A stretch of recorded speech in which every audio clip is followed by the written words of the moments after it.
Every society has invisible milestones. 18 years for adulthood, 25 for marriage according to your relatives, and in China it's 35 for professional relevance. You hit 35 and suddenly recruiters stop calling. You're told your skills are outdated. Companies want someone more dynamic, and that is code word for young. And it's not that you're old. In fact, 35 is not even middle age. But in China's competitive market, fresh graduates flood the pipeline every year, so 35 is old enough. And in fact, this phenomenon has a name too. It is called the curse of 35.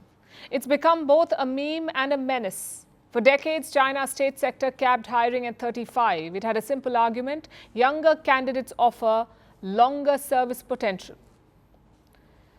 But now Beijing has a rapidly aging population. The workforce is slowly shrinking, and that means these rules have become a problem. So China is doing something rare. It is admitting that the system might be wrong. China is raising the maximum hiring age for some civil service positions. It is going up from 35 to 43, the age limit. Beijing has also raised the age limit for civil service exams. It is a quiet message to employers: stop treating experience like a liability. And it's not just China. Silicon Valley has long prized the young genius.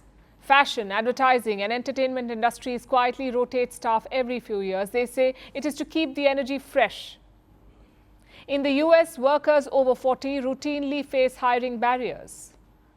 This is despite anti-discrimination laws. In Europe, early retirement policies quietly push out older staff.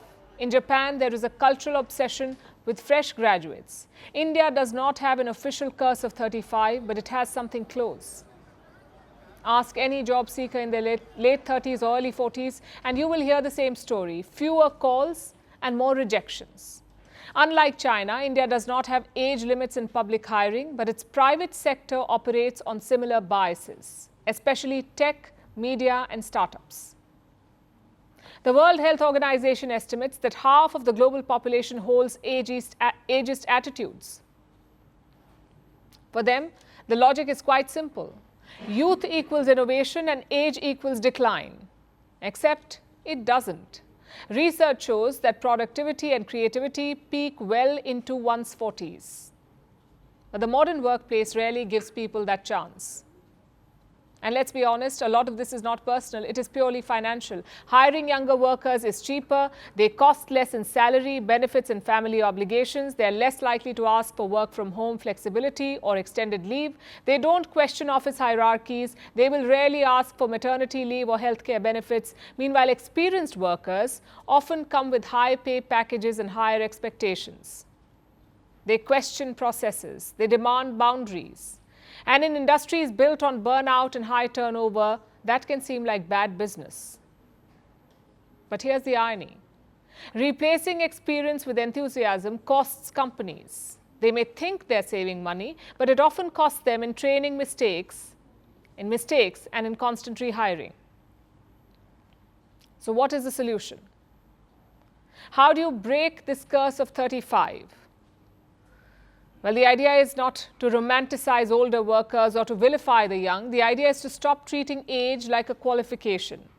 China's recent decision to raise the civil service age limit is a start, but real change will come when private companies follow suit. Anti-discrimination laws must catch up. The society must stop assuming ambition expires at 35, because in the end, talent does not age, and neither should opportunity. Want the facts? The latest developments? News that gets straight to the point. Well, we've got all three just for you. This is Firstpost Live, a brand new show, your window into what really matters. Don't miss it.